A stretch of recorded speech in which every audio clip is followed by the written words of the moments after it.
As they tuck away for the night, not knowing the play, the optics looked a little too familiar. Now finding out that the play has been running for 22 years, meaning it started in 2003.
When writing letters for back home, Galinda says the dumbest thing I've ever heard anyone say ever. I will not be repeating it out of superstition. You know how people say stop making that face because it might get stuck that way? I feel like if I keep repeating dumb stuff that people say.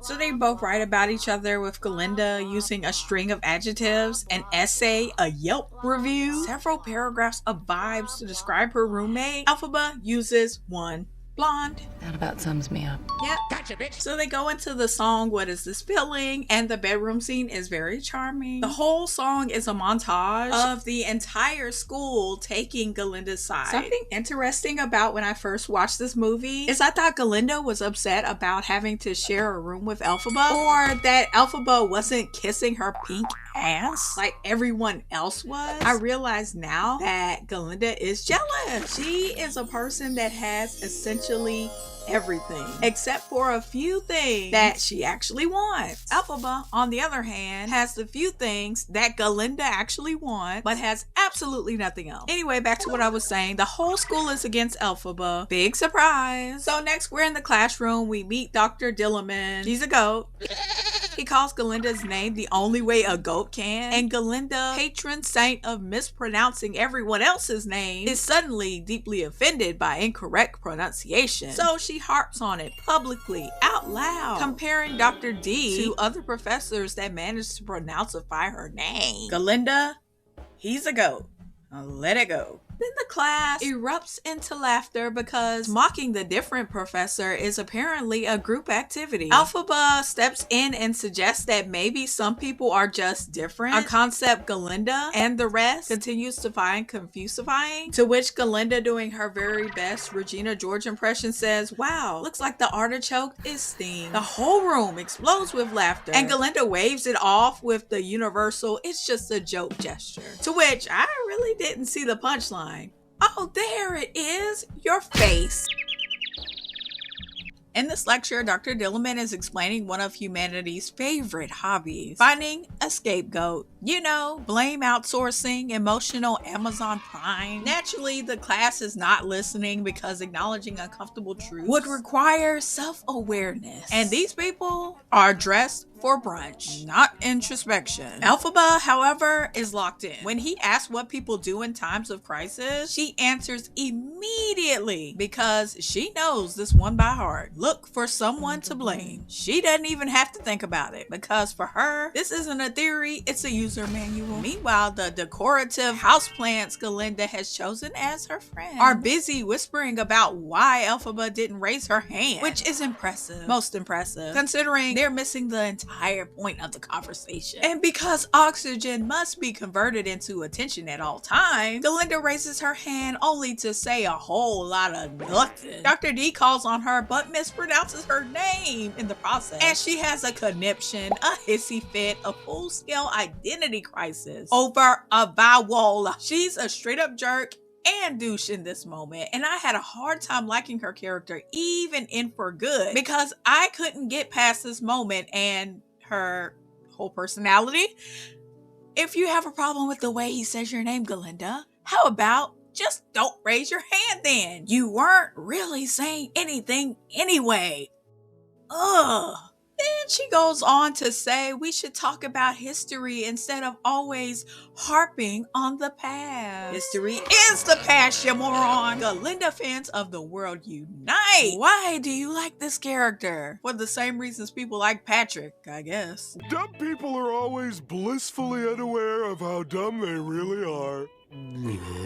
Watching Galinda attempt intellectual participation was so disturbing to watch. It was lurid, and I feel like I needed to take a bath after this scene. Blech. After class, Elphaba spots the animal version of the Underground Railroad in operation with Dr. D at its helm, and she learns that animals are on their way to being forced into slavery, basically. Being forced into cages where they lose the ability to speak, like me sometimes. Basically, treated like animals, or like how animals are treated here, because we suck. Pause. One thing I did not like was the CGI animals. This is what lumps Universal in with Disney right here. This is why people mistake this movie for a Disney movie. I don't want floating pixels. I want fur. I want makeup. I want to see something that looks like it could jump out and bite someone in the butt if it got fed up enough. Like me. I want more me representation, not CGI slop that looks like it's sold at Krabby O Mondays. Elphaba has a premonition of Dr. D in a cage not being able to speak. It knocks her backwards and it alerts the animals, and by the time Dr. Dillerman brings her into the room, those animals are vapor. She asks if these things are really happening. Dr. D says they are, and he says one of the most profound statements I have ever heard. You'll find if it's discouraging enough, you can keep anyone silent. That hit me in the chops that I do not have. Elphaba heads back but is almost trampled by Prince Fiero, saying that he didn't see her despite the lamp, and that she blended in with the foliage. He would have blended in with something too, the dirt, if he'd said that to me. Oh my god, maybe I'm wicked. Epiphany. Fiero is a little different in their interaction than the others. She goes through her spiel in defense of her skin tone, and he has something in a cannon for everything that she says. Jonathan is actually very cute and charming in this movie, in contrast to Bridgerton, where he was a pig and I hated his guts. The announcement that Prince Fiero Titular is coming to Shiz sends the entire school into collective cardiac arrest. Men, women, furniture, the library books. You'd think he was arriving with a glass slipper and a legally binding promise to fix everyone's self-esteem. Galinda, of course, is already halfway feral. She shows up and immediately deploys her emergency advanced version of the bend and snap technique, the one reserved for royal sighting. Galinda is now guiding Fiero through a tour of Shiz, clutching a book like a decorative prop, a literacy theme accessory, if you will. Because all you need to do is hear her talk for a couple of seconds and you know that she doesn't read books. In the library, he starts not only dancing through life, he's dancing on my nerves with his massive disrespect for books, stomping and sliding on them like he's Tom Cruise in Risky Business. Librarians everywhere just felt a disturbance in the force. I honestly love this scene. It showcased how talented Jonathan is. I am hypercritical and can see when someone's slipping in a performance, but he was strong all the way through. And I'm glad it turned out this way, because my reaction whenever I first saw him in this movie after he had played that role in Bridgerton, I don't want to see that clown. So in this scene, you see Bach as Velma Kelly in an act of desperation, pleading for a double act, saying that he's going to wait for a dance with Galinda all night. Galinda in return seals Bach's fate by duping him into asking Nessa out to get him out of her hair. Could have just done toss to get him out, but whatever. So while I love the song Nessa sings in this next moment, she has a beautiful voice. I don't like the tone of her story right now. She's being asked out as a favor, a selfish favor made by an airhead. In this next scene, while Galinda is getting ready for the party at the Ozdust Ballroom, Bowen, who in this role is such a catty little witch, finds a hat that we know all too well. And it's Galinda's hat, which makes me want to puke. Does everything established in the original movie have to come from Galinda? Galinda. Now Galinda, who wouldn't even give the hat to someone she hates, gives this hat to Elphaba, which should have been a red flag. A woman who treats her whole entire wardrobe like a bloodline. But suddenly she's donating items like she's clearing out a haunted estate. Keep in mind, she doesn't hate anyone that much to give them the hat, but gives it to Elphaba, who hasn't really done anything to her besides stop Galinda's stuff from totally eclipsing her living space. The hat is supposed to be unfashionable. Galinda openly expresses this, which makes this cruelty, not charity. Confirmation to me that Galinda is a hater. Saltier than the Atlantic Ocean and as shallow as the Arctic. So we are at the Ozdas ballroom scene, and it is one of my favorite scenes in this movie. First of all, the animals are jamming. The music sounds good, really good. And I love the way the music shifted when you get to Nessa and Bach. It was beautiful. What wasn't beautiful though was Bach trying to tell Nessa that he has feelings for Galinda and was basically just taking her out of pity. Only thing is, he didn't say any of that. So I'm annoyed at both right now. Nessa, because she got me looking like Hugh Jackman in The Prestige, because how could she not know? Don't know?